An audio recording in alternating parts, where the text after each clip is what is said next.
Hello बच्चों, नमस्कार। मैं बी साहू सर, आनंद विद्यापीठ से।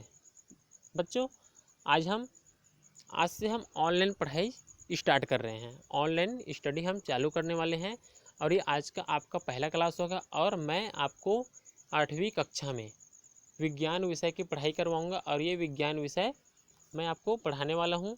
तो आपको सबसे पहले आज की इस पहली क्लास में क्या करना है, आपको सबसे पहले अपने पास एक विज्ञान की बुक ले लेना है। और जिनके पास भी विज्ञान की बुक नहीं है वे अगले दिन ला सकते हैं। और लाएंगे कैसे, आप अपने आस पड़ोस से किसी से भी मांग लीजिएगा जो कि 8वीं क्लास से निकल गए हैं, जो 8वीं कक्षा पास कर चुके हैं। उनसे आप किसी भी से मदद ले सकते हैं और विज्ञान की एक बुक अपने लिए ला लीजिएगा और उस विज्ञान की बुक को अपने पास रख के खोल लीजिएगा। जैसे कि यहाँ पे आज हम क्या पढ़ेंगे, अध्याय 1। आज का आपका पहला क्लास है और हम पहले से ही शुरू करेंगे, पहले अध्याय से ही हम शुरू करने वाले हैं। आपका जो पहला अध्याय है उसमें क्या देगा, 8वीं का जो आपका विज्ञान विषय, उसमें आपके अध्याय 1 में दिया गया है आकाश दर्शन। आकाश दर्शन के बारे में आज हम आपको पढ़ाने वाले हैं और हम इसी के बारे में जानेंगे कि आकाश का दर्शन हम कैसे करेंगे। और जब भी हम आकाश का दर्शन यानी कि आकाश को हम देखते हैं तो हमको क्या क्या दिखाई देता है, हम इस पार्ट में वो सभी चीज़ें जानेंगे जो हमको आकाश में दिखाई देता है। वो कैसे दिखाई देता है, क्यों ऐसा होता है, ये सभी प्रश्न के उत्तर भी हमको इस पार्ट में आज मिलने वाले हैं कि आकाश में ऐसा क्या क्या पाया जाता है, कौन कौन से हमारे मेहमान रहते हैं आकाश में, यानी कि चांद तारे ये सब रहते हैं ना। तो इन सभी के बारे में भी हम आज जानने वाले हैं। चलिए हम पार्ट की ओर आगे बढ़ते हैं। बच्चों, पार्ट में हम शुरू करते हैं। हम जिस ग्रह पर रहते हैं उसे कहते हैं पृथ्वी। आप जानते हैं, आपने कक्षा छोटी में पढ़ा है, पृथ्वी क्या है, एक ग्रह है। और उस पृथ्वी में कौन लोग रहते हैं जी, हम लोग ही रहते हैं। और हमारे साथ साथ पेड़ पौधे जीव जंतु ये सभी भी रहते हैं। तो हम यानी कि जिस ग्रह पे जीवन यापन संभव है उस ग्रह को कहते हैं पृथ्वी और हम उसी ग्रह पर रहते हैं। दिन में हमें आकाश में सूर्य दिखाई देता है। दिन में हमें आकाश में क्या दिखाई देता है, सूर्य दिखाई देता है, ये तो आपको पता है। जब भी दिन होता है और आप यदि आकाश की तरफ मुड़ कर देखते हो, ऊपर अपने सिर को उठाकर देखते हो, तो आपको क्या दिखाई देता है, सूर्य दिखाई देता है ना। लेकिन रात में जब हम देखते हैं तो क्या क्या दिखाई देता है, और बहुत सारे तारे छोटे बड़े और चांद भी दिखाई देते हैं। लेकिन आकाश में सूर्य के अलावा और भी क्या क्या है इसको भी हम जानते हैं। चलिए आकाश में और क्या क्या है इसको हम पढ़ते हैं। तो देखिए, तो आप जान गए आकाश में और क्या क्या है। माफ़ कीजिएगा, आकाश में आपका सूर्य हो गया, चांद तारे हो गए। लेकिन चांद तारों के अलावा और भी बहुत सारी चीज़ जो है आपके आकाश में पाया जाता है। तो चलिए हम उसको हम जानते हैं। किसी ऐसी अंधेरी रात में आकाश को देखें। किसी ऐसी अंधेरी रात, कैसी अंधेरी रात, जब आपके आकाश मतलब आपके जो अंधेला रात होगा, है ना, तो उसमें बिल्कुल बादल ना हो। वह जो आसमान है वह बिल्कुल साफ रहना चाहिए, उसमें जरा से भी बादल ना हो। तब आप आसमान में देखेंगे रात में तो आपको क्या दिखाई देगा, आपको बहुत सारे तारे दिखाई देंगे। जी हाँ, आपको बहुत सारे तारे दिखाई देंगे। और ये तारे कैसे होते हैं, छोटे बड़े होते हैं। देखिए, इनमें से कुछ अधिक चमकीले होते हैं और कुछ धुंधले होते हैं। मतलब कुछ कुछ तारे चमकते हुए रहेंगे तो कुछ तारे धुंधले हुए रहते हैं। चलिए मैं आपको एक चित्र के माध्यम से इसको समझाता हूँ। देखिए, यहाँ पे आपका आकाश है और इस आकाश में आपको बहुत सारे जो छोटे छोटे बिंदु के रूप में दिखाई दे रहे हैं वे सभी क्या है, तारे हैं। और देखिए यहाँ पे कुछ तारे जो है स्टार के रूप में दिखाई दे रहे हैं, है ना जी। तो ये जो स्टार के रूप में तारे दिखाई दे रहे हैं वह आपका क्या है, चमकता हुआ तारा है। और जो एक गोल रूप और बिंदु रूप में है वे सब क्या है, धुंधले तारे हैं। मतलब ये जो तारे हैं नहीं चमकते हैं, लेकिन कुछ तारे जो है यहाँ पे चमकते हुए इस प्रकार से दिखाई देते हैं। जब भी आप अंधेरी रात में यदि कहाँ देखते हो, आसमान की तरफ देखते हो, तो आपको आकाश में कुछ इस तरह से तारे दिखाई देते हैं। कुछ चमकीले, कुछ धुंधले, कुछ बड़े तो कुछ छोटे तारे दिखाई देते हैं। बच्चों, मज़ेदार बात यह है कि इतने छोटे दिखने वाले तारे, है ना, ये जो हमको आसमान में छोटे छोटे तारे दिखाई देते हैं वे हमारे जो हम पृथ्वी पर रहते हैं उस पृथ्वी से भी बहुत बड़े बड़े होते हैं। अब देखिए, ये पृथ्वी कितना बड़ा है, इसमें बहुत सारे देश रहते हैं, हमारा भारत देश रहता है, बहुत सारे जीव जंतु रहते हैं। इतना बड़ा सागर, इतना बड़ा तालाब, इतना बड़ा नदी, है ना जी। इतना बड़ा झील रहता है, कहा जाए तो बहुत सारी चीज़ इस पृथ्वी पर रहते हैं, इस ग्रह पर रहते हैं। लेकिन हम जो आसमान में तारे देखते हैं वे भी इस इतनी बड़ी पृथ्वी से भी कई गुना बड़ा होता है। ये सभी तारे बड़े होते हैं इस पृथ्वी से भी। तो ये छोटे क्यों दिखाई देते हैं? यदि हमारी पृथ्वी से बड़ा है तो ये छोटे भी दिखाई देते हैं हमको। क्यों? तो इसका भी हम कारण जानेंगे। देखिए, अब प्रश्न यह उठता है कि ये तारे हमें इतने छोटे दिखाई क्यों देते हैं? तो आइए इसको हम समझते हैं। जी हाँ, चलिए हम इसको क्रियाकलाप को पढ़ लेते हैं और एक बार समझने का प्रयास करते हैं। जैसे कि यहाँ पे दिया गया है, समान आकार की 2 फुटबॉल ले। मतलब आपको कैसा फुटबॉल लेना है? 2 फुटबॉल लेना है, जो कि कोई बड़ा ना हो और कोई छोटा भी ना हो, ऐसा फुटबॉल आपको लेना है। मैदान में जाना है आपको और क्या करना है? जैसे कि हम किसी मैदान में चले गए जो 2 फुटबॉल लेकर, और उनमें से एक फुटबॉल को अपने पास रखा और दूसरे फुटबॉल को थोड़े दूर पर रखा और बिल्कुल सीधे में रखना है। और आपको उन दोनों फुटबॉलों से कुछ दूर और चले जाना है और उसके सीधे में रहना है। आपको दोनों फुटबॉल के सीधे में खड़े रहना है और आपको उस दोनों फुटबॉल से ही दूर आ जाना है। अब क्या करना है आपको? आपको ऐसे देखना है, बिल्कुल सीधे में खड़े होकर देखना है दोनों फुटबॉल को। तो जब आप दोनों फुटबॉल को एक दूसरे से दूर दूर रखते हो और आप भी दूर होकर देखते हो तो आपको ऐसा दिखाई देगा जैसे कि जो आपका नज़दीक का बॉल है ना, जो आपका पहले नंबर का फुटबॉल होगा वह आपको बड़ा दिखाई देगा, लेकिन जो आपका दूसरे नंबर का फुटबॉल है वह आपको उससे छोटा दिखाई देगा। क्यों? क्योंकि होता क्या है, जब भी कोई वस्तु आपसे जितनी दूर जाती जाएगी उतनी ही आपको वह छोटी दिखाई देती जाएगी। जी हाँ, जब भी कोई वस्तु जितनी दूर होती जाएगी उतनी ही आपको छोटी दिखाई देगी। अब इसको हम और कैसे समझ सकते हैं? जैसे कि जो आपका हवाई जहाज़ होता है जो आसमान में उड़ता है, तो हवाई जहाज़ कितना बड़ा होता है? हमारे से भी बड़ा होता है। लेकिन जब वह आसमान में उड़ते हुए जाता है तो कैसा दिखता है? बहुत छोटा, हमारे से भी छोटा, बिल्कुल एक चींटी जैसा। हम आपकी चींटी जैसा तो नहीं, लेकिन कहा जाता है एक पतंग जैसा दिखाई देता है, एक चिड़िया जैसा दिखाई देता है हेलीकॉप्टर या हवाई जहाज़। क्यों? क्योंकि वह दूर चला जाता है। तो उसी तरह से आपका जो सूर्य होता है और तारा होता है, तो ये तारे भी पृथ्वी से बड़े होते हैं लेकिन ये पृथ्वी से बहुत दूर हैं, इसलिए ये भी हमको क्या दिखाई देते हैं? छोटे दिखाई देते हैं। तो आया समझ? कोई भी वस्तु जो है जितनी दूर होगी उतनी हमको छोटी दिखाई देती है। तो तारे भी हमसे बहुत दूर है, हमारे पृथ्वी से बहुत दूर है, इसलिए वे भी कैसी दिखाई देती है? बहुत छोटी दिखाई देती है। अब चलिए, तो यहाँ पे भी दिया गया है, कोई वस्तु हमसे जितनी दूर स्थित होती है उसका आकार हमें उतना ही छोटा नज़र आता है। अब आप समझ गए होंगे कि वास्तव में इतने बड़े तारे हमें छोटे दिखाई क्यों देते हैं। ध्यान से देखने पर, जैसे अगर हम आसमान की तरफ ध्यान से देखते हैं तो तारों जैसे कुछ अन्य पिंड भी दिखाई देते हैं। तारों जो हमारे आसमान में होते हैं उसमें तार के समान, है नहीं, तारों के समान कुछ अन्य पिंड भी दिखाई देते हैं जो टिमटिमाते प्रतीत नहीं होते। तारे जो कैसे होते हैं? टिमटिमाते हैं, लेकिन कुछ ऐसे भी तारे होते हैं या पिंड होते हैं जो टिमटिमाते नहीं, बिल्कुल शांत रहते हैं, सिर्फ दिखते रहते हैं और उसमें कुछ भी चमकीलापन नहीं होता।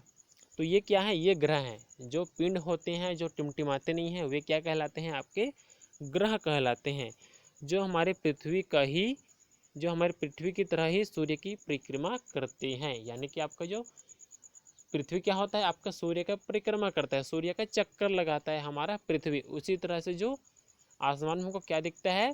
ग्रह दिखते हैं, वे भी किसके चक्कर लगाते हैं? सूर्य के चक्कर लगाते हैं। कभी कभी आकाश में हमें कुछ क्षणों के लिए प्रकाश की एक चमकीली रेखा दिखाई देती है। अब देखो, जैसे ही आप रात में क्या देखते रहते हो? आसमान को देखते रहते हो, तो उसमें क्या जाता है? कभी कभी एक बहुत तेज़ गति से एक लकीर जाता है, सीधी रेखा चमकीली हुई, अ, चमकती हुई एक रेखा जाती हुई दिखाई देती है, जिसको हम क्या कहते हैं? टूटता तारा भी कहते हैं, है ना। तो ये टूटता तारा होता क्या है, कैसे होता है, इसको भी हम जानते हैं। तो देखिए, होता क्या है, वास्तव में ये जलते हुए उल्का पिंड होते हैं। जो आपका उल्का पिंड होता है आसमान में पाया जाता है और ये उल्का पिंड जलता है ना। तो इसके जलने के कारण हमको क्या दिखाई देता है? वह चिंगारी दिखाई देता है।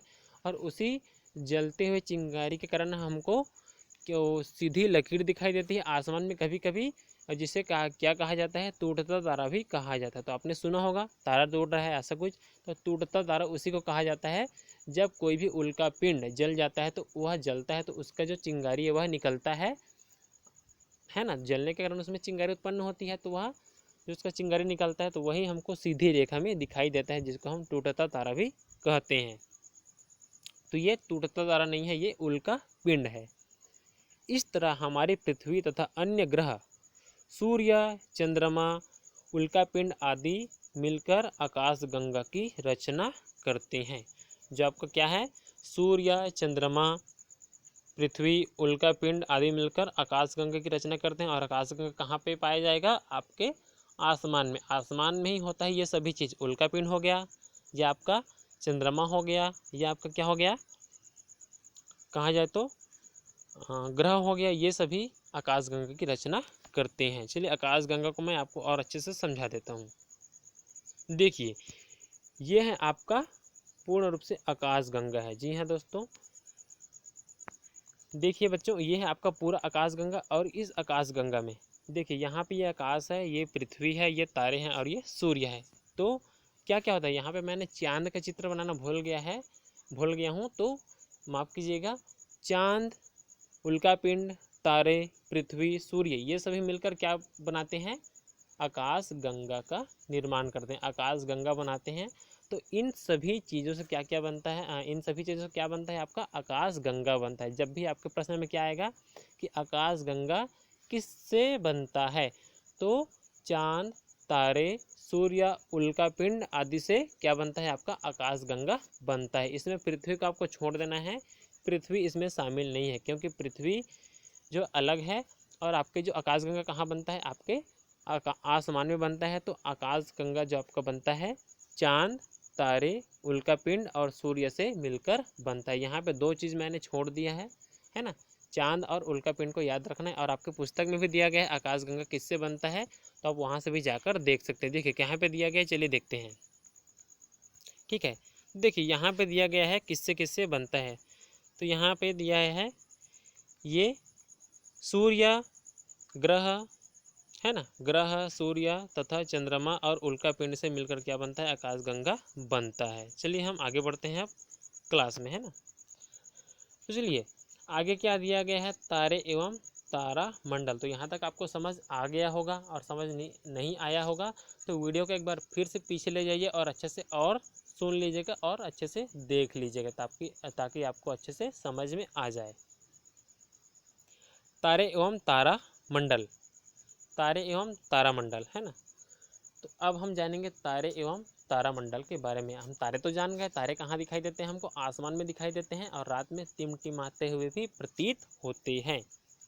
और तारामंडल, तारामंडल को भी हम जानने वाले हैं। तो देखिए आकाश में दिखाई देने वाले पिंडों में तारे सबसे आकर्षक होते हैं। आकाश में हम जब भी रात में देखते हैं तो हमको सबसे पहले ज़्यादा आकर्षक यानी क्या होता है, मनमोहक, हमको आकर्षित करने वाला क्या होता है, वहाँ पे तारे होते हैं। तारे क्यों होते हैं, क्योंकि वे तारे चमकते रहते हैं, इसलिए हमको बहुत अच्छे लगते हैं, आकर्षक लगते हैं। ये ऐसे खगोलीय पिंड है जो लगातार प्रकाश एवं ऊष्मा उत्सर्जित करते रहते हैं। देखिए तारे चमकते क्यों हैं, टिमटिमाते क्यों हैं, क्योंकि वे ऐसे खगोलीय पिंड है जो क्या करते हैं, लगातार प्रकाश निकालते हैं और ऊष्मा भी निकालते हैं, यानी कि उत्सर्जित करते हैं। प्रकाश और ऊष्मा के निकलने के कारण ही वो क्या होते हैं, चमकते रहते हैं। सूर्य पृथ्वी का निकटतम तारा है। अब देखिए सूर्य क्या है, तारा है, तभी तो सूर्य भी दिन में भी क्या होता है, चमकता है। हम दिन में सूर्य की तरफ देख नहीं सकते, क्यों नहीं देख सकते, क्योंकि सूर्य भी एक तारा है और वह भी चमकता है और उसका जो प्रकाश बहुत ज़्यादा होता है, इसलिए हम सूर्य की ओर देख नहीं सकते। तो सूर्य भी किसका तारा है, पृथ्वी का एक निकटतम तारा है ना। तो सूर्य भी एक तारा है, ये जान गए। पृथ्वी का सबसे निकटतम मतलब पृथ्वी के सबसे नज़दीक का तारा कौन है, सूर्य है। दिन के समय में आकाश में सूर्य के प्रकाश के कारण अन्य तारे नहीं दिखाई देते। अब ये मत सोचना कि जो तारे हैं केवल रात में दिखाई देते हैं, तारे जो है दिन में भी दिखाई देते हैं, लेकिन है ना वो दिन में क्या हो जाते हैं, सूर्य के प्रकाश के कारण छिप जाता है। मान के चलो आपके पास एक क्या है, टार्च है ना, और वहाँ पे आपने क्या रखा है, एक कहा जाता है दूसरे टार्च का प्रकाश है। जब आप दूसरे कम टार्च को रखोगे, कम टार्च के प्रकाश को, तो वहाँ पे जब आप नए टार्च या ज़्यादा बड़े टार्च के प्रकाश को जलाओगे, ज़्यादा बड़े टार्च को चालू करते हो, तो उसके प्रकाश के कारण उस छोटे टार्च का प्रकाश दब जाता है, मतलब उसका लाइट दब जाता है। तो उसी तरह से क्या होता है, जो तारे के प्रकाश होते हैं ना, जो तारे के प्रकाश होते हैं वे कम होते हैं सूर्य के प्रकाश से। तो जैसे ही दिन होता है ना, सुबह होता है, तो वहाँ पर सूर्य उगता है और सूरज उगने के बाद उसके प्रकाश के कारण वे सभी तारे छिप जाते हैं उसके प्रकाश में। इसलिए हमको जो तारे हैं दिन में दिखाई नहीं देते। और जैसे ही रात होता है, तो वहाँ पे जब रात होता है तो सूर्य गायब हो जाता है, सूर्य का प्रकाश आसमान में नहीं रहता। और सूर्य का प्रकाश आसमान में नहीं रहने के कारण ही हमको तारे जो हैं फिर से रात में दिखाई देने लगते हैं। तो जो आपका तारा है दिन में भी और रात में भी आसमान में ही रहता है, बस वो हमको दिखता है तो केवल रात में, और दिन में हमको तारे नहीं दिखाई देते। अधिकांश तारे पृथ्वी से इतनी अधिक दूरी पर हैं, है ना, जबकि बहुत सारे ऐसे तारे हैं जो पृथ्वी से कितनी दूर पर जी, बहुत दूर पर हैं। हम जितने भी तारे देखते हैं उनमें से ऐसे बहुत सारे तारे हैं जो पृथ्वी से बहुत दूर हैं कि उनके प्रकाश को पृथ्वी तक पहुंचने में लाखों वर्ष लग सकते हैं, है ना। तारों की दूरियां प्रकाश वर्ष में दर्शाई जाती है, और कई सारे ऐसे अनगिनत तारे हैं जिनके प्रकाश को आप तक पहुंचने में 1 लाख 2 लाख इतना साल लग जाता है। और ऐसे बहुत सारे तारे होते हैं जिनके प्रकाश को केवल 1 मिनट या 1 सेकंड ही लगता है पृथ्वी तक पहुंचने में। लेकिन ऐसे बहुत सारे भी तारे हैं जो पृथ्वी से इतनी अधिक दूर पर हैं, बहुत ज़्यादा दूरी पर हैं, कि जब वो चमकते हैं तो उनके प्रकाश को आने तक के लिए भी कितना समय लग जाता है, 1 लाख या 2 लाख या लाखों वर्ष, यानी कि हजारों करोड़ों वर्षों से भी ज़्यादा का समय लग जाता है कई तारे के प्रकाश को आप तक पहुंचने में, यानी कि उसकी लाइट को पहुंचने में। चलिए इतना रहा, आप एक बार फिर से पढ़ लीजिएगा। और कुछ समझ नहीं आता तो प्लीज़ आप हमको व्हाट्सएप ग्रुप में कमेंट करके बता देना क्या समझ नहीं आया। एक बार और हम फिर से आपको पढ़ाएंगे और बता देंगे, है ना। तो आप आज का ये क्लास यहीं तक रखेंगे। आज का पहला क्लास है इसको हम कम करते हैं, उसके बाद हम थोड़ा सा आगे और कुछ ज़्यादा पढ़ने का प्रयास करेंगे। तो कल से और आपका सेकंड क्लास चालू होगा, हम फिर से आपको बताएंगे व्हाट्सएप ग्रुप में कि क्या क्या होता है, क्या समय रहेगा, फिर से वहाँ पे हम आपको बताते जाएंगे। तो ये क्लास आज के लिए यहीं तक रखते हैं।